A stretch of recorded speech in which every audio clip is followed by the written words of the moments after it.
Mr. Chairman, I thank you for your statement, and those who think that this city is divided by partisanship will find that that's not true when it comes to to you and me and the issues that we face at this hearing today. We flip gavels again, but continue these hearings. Thank you. In the year 2000, the United States made an enormous blunder in granting permanent most favored nation status to China in a bill that was H.R. 4444. Ironically, that number denotes extreme bad luck in the Chinese tradition.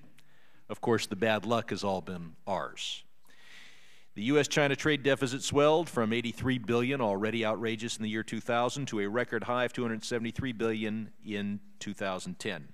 It grew every year except the recession year of 2009. The Economic Policy Institute estimates that roughly 2.4 million American jobs were lost as a result of our intentional blindness to this trade deficit. We hear from supporters of the current trade policies that the volume of exports to China has never been higher. This is true. We hear that the rate of growth in exports to China is now greater than the growth of imports from China. True, but misleading. Misleading in part because what we're exporting to China is scrap iron and scrap paper so that they can ship us more exports. But what's more telling is that the trade deficit with China continues to grow as increases in imports from China outpace increases in exports in absolute terms. The industrial base and quality of U.S. employment continue to erode. China conducts a number of unfair trade practices that keep American exports out and, more importantly, aims at setting up export promotion policies that the American public should not tolerate. And American firms have been all too happy to oblige in order to take advantage of cheap labor, various incentives, and whatever they can do to up their particular corporation's quarterly report. As the chairman noted, if you do business in China, good luck. You'll have to enter into a joint venture, transfer your technology, and if you're lucky, you may be allowed to flee China rather than being held as hostage. At the urging of current chairman, back when ours were reversed, we held a hearing in July 2008 on the topic of U.S. business operating abroad. That hearing detailed the horrible experiences of Americans, especially American small business, doing business in China. I want to commend the chairman for today focusing on an aspect of the China trade policy that has shaken even the most slavishly pro-China corporate interests. And those interests are so outraged that they have demanded that we take what they count as tough action, namely a strongly worded letter. In 2006, the Chinese government announced a strategy for promoting what it reportedly translates as indigenous innovation. China no longer wants to make iPads, they want to develop the next iPad. They no longer want to license technology from the West, they want to develop it there, or at least steal it and claim ownership of it. Among the policies that have been floated since that time to implement this dream is a restrictive government procurement policy. Overall, China's effort is to increase its trade deficit with the United States, not to decrease it. Promulgated in November 2009, this draft policy provided for the creation of a product catalog that would list goods in several categories approved for purchase by Chinese government agencies. Such goods would have to be developed in China and the intellectual property held by a Chinese firm. These draft regulations were softened somewhat in April 2010, but are still considered to be objectionable by the U.S. business community. During his recent visit to Washington, President Hu committed to de-link procurement from indigenous innovation. Whatever that means, and it probably means almost nothing, what is important in the Chinese system is that the central government has, through its actions to date, already informed bureaucrats, provincial officials, and managers of state-owned enterprises that they need to buy Chinese products and Chinese intellectual property whenever possible. um, you can't unring the bell. The word has already gone out. And whatever the final regulations provide, if you are a bureaucrat or provincial official in China and you buy products containing American intellectual property instead of Chinese intellectual property, you are subject to re-education, regardless of what the official regulations finally state. Nominally, the policy is not already on the books, but the word is already out. We can't complain about anything because there's nothing official in their published final regulations. This is how China beats us at the so-called free trade process. We operate only by written standards. They get the message out orally or through unofficial documents. And then we deliberately ignore the fact that that gives them a way to restrict American exports that we do not have. The procurement policies were complemented by anti-monopoly, patent, technical standards, and other policies that discriminate against foreign products and or force technology transfers as a condition of doing business in China. If anything gets attention of the business community, it should be this. Another aspect of China's innovation policies to develop 16 so-called mega projects. Chinese managers seek to co-innovate technologies borrowed from the West to develop passenger aircraft and chip and circuit manufacturing equipment, et cetera. And I think the chairman outlined this well. What happens to American firms that are helping China develop these industries after China can make the products on their own? It was Lenin who said the capitalists will be happy to sell the rope. I think my my time has more than expired. I thank the chairman for his indulgence, and I'll use some of my question time to go over some of these points. Thank you. Thank you, Mr. Chairman. Just to take a minute before I begin asking questions, I, for one, have lost patience with China and our trade policies toward China. We need balanced trade with China. The only way to achieve this is for Congress to revoke most favored nation status for China and to direct the administration to enter into emergency negotiations, knowing that MFN will end by the end of the year, to arrange a new system, one that results in balanced trade, and one that perhaps follows Warren Buffett's approach, which is a voucher system where you, in order to import anything from China, need a voucher from someone who has exported to China. I know all of my colleagues here are a bit frustrated with China. The question is, are we actually going to do something, or are we just going to send more strongly worded letters? Now let me ask the witness. The ITC back in the year 2000 predicted that granting most favored nation status to China and letting them into the WTO would be associated with roughly a $1 billion per year increase in our trade deficit with China. Turned out that over the last 10 years, you've been off by a little less than $2 trillion. Wouldn't that make you just a little bit shy about doing any kind of projection for the effect of the proposed Korea Free Trade Agreement? I would have to take a look at the basis upon which that prediction of $1 billion was made and compare that to what we're doing for our Korea analysis. Most organizations, when they make $2 trillion error, go back and look at that even without having to be prodded by a bald congressman from California. But I'm happy to play that role. Now, picking up on the Chinese, picking up on the comments about China made by the chairman, our natural approach when China does something, and by issuing this directive, unofficial as it may be to all of their government-owned enterprises and provincial officials, they've already taken action to keep American intellectual property out of their procurement market. Our natural thing is to send a letter and do nothing, because that's what the most money interests in our country would suggest that we do. What we could do instead is introduce and adopt legislation prohibiting state, local, and federal governments from procuring anything from China until such time as they sign the WTO agreement on procurement and are certified by our president to be in compliance. Would such legislation be in violation of WTO? I'm not prepared to comment on that. Will you respond for the record? I will take that question back to my agency. Yes. So you may just refuse to answer.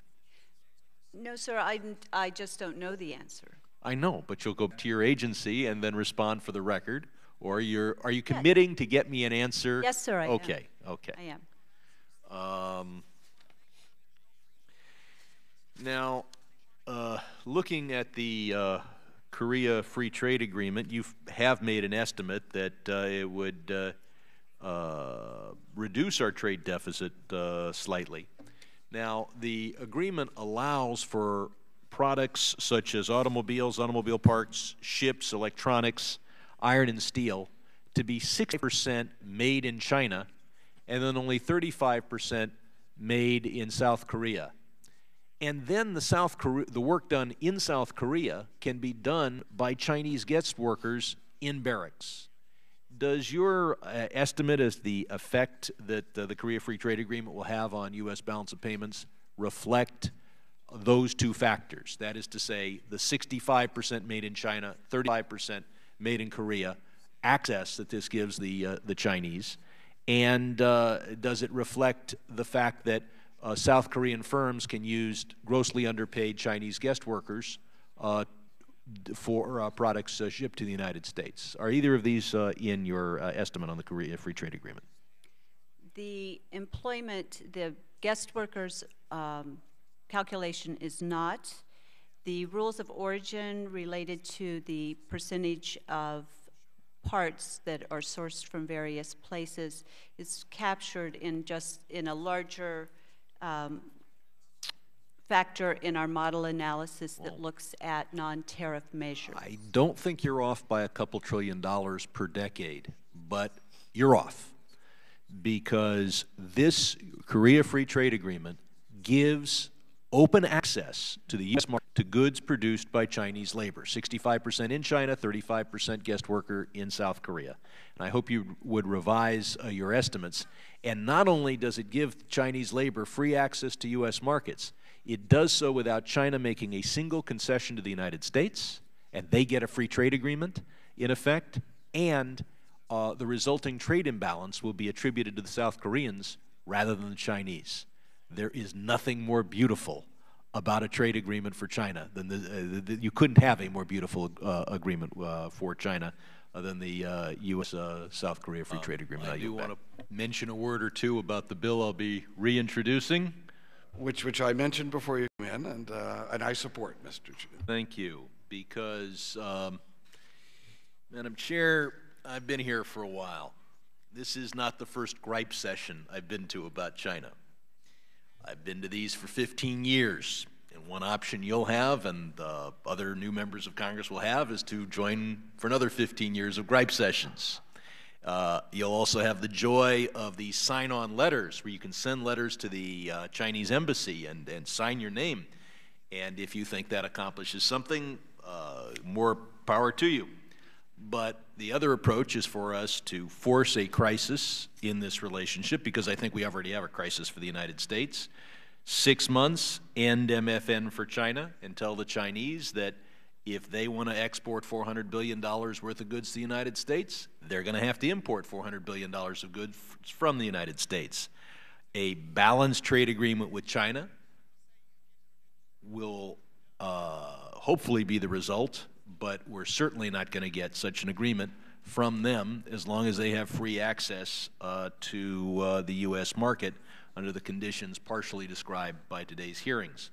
Now, it's unfortunate that our witness from the ITC has left. Not seeing any senior staff from ITC here unless they identify themselves for the record. So I will make sure that our first witness gets the transcript of the second half of the hearing, and I would hope the executive branch would view congressional hearings not as a burden but as an opportunity for learning. One of the things we learned from the ITC was that they do surveys of employers to see if we have any problems. Ms. Lee, they ever survey organizations that represent workers? Not that I know of. Wouldn't you be among the organizations that represent workers that they would typically, can you think of a larger organization than the one you represent that represents workers? No. And as we've seen, there are at least some businesses who think that they can enjoy a profit by offshoring, maybe just a short-term profit. So we ought to have an ITC that is worker-oriented, not just company-oriented. Ms. Lee, what would you think of the ITC no longer being an independent organization, but instead being part of the Department of Labor? I think it would certainly be a huge improvement if the ITC did take its job seriously as looking at the impact on workers, not just on businesses and the profitability of businesses, but that they took seriously the how working people might be impacted by different changes in trade policy. And of course, you mentioned earlier that their economic modeling with respect to the job impact of trade agreements has been notoriously inaccurate over many years, and yet it's still used as though those numbers are gospel. And so, you know, they were within a couple $1 trillion over the last decade, and you criticize them. Are you always that tough? Let me move on to another question, Ms. Lee. One does not regularly associate organized labor with intellectual property concerns, perhaps because the creators of intellectual property are, for the most part, not unionized. Can you explain why IP protection, especially combating theft and compelled transfer of American IP by the Chinese, is a significant concern for the AFL-CIO? I'd be delighted to. And first of all, we do represent a lot of both performers and writers and other people who make a living from intellectual property rights, musicians and actors and so on. And we often hear from those unions that they are very much in favor of strengthening the intellectual property rights protections that we have overseas. They lose billions and billions of dollars worth of revenues, some of that is revenues to the performers themselves, through the violations of intellectual property rights. In the music industry, for example, the Chinese music market is worth around $100 million, but it should be more than $1 billion. So that's $900 million worth of revenues that is lost to both American musicians and also companies because of internet theft and because of other physical theft of the intellectual property rights. So there certainly are a lot of jobs, and there is income associated with the violation of intellectual property rights. That's also true, I think, we talked about, Mr. Rohrabacher used the example of the carts, when the design of the carts is stolen and moved to China. Those 100 workers lost their jobs immediately. His friend, at least was able to keep the ownership and do a joint venture for several years before he was edged out of the company, but those 150 workers or so lost their jobs immediately. I'm going to ask unanimous consent to be able to ask one more question. Without objection. This Korea Free Trade Agreement, it allows goods to be 65% made in China.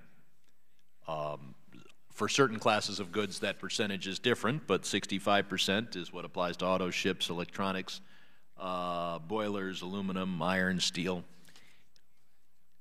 And then those goods can go to South Korea, where Chinese guest workers living in barracks can do the other 35% of the work. Do you think that American workers will be at a disadvantage if they have to compete against goods that are made exclusively with Chinese labor, and instead of most favored nation status, we have free trade agreement treatment of those goods? And do you think it's fair that goods that are 100% Chinese labor can come into the United States with a free trade agreement, totally duty-free, while China will have duties on all our goods? In other words, we'd have a one-way free trade agreement with China. Well, we are always in favor of stronger rules of origin because we think that if we're going to negotiate a trade agreement with a country, the benefits should go to the country that makes the concessions, whether it's on intellectual property rights or market access or workers' rights or environmental protections. And so we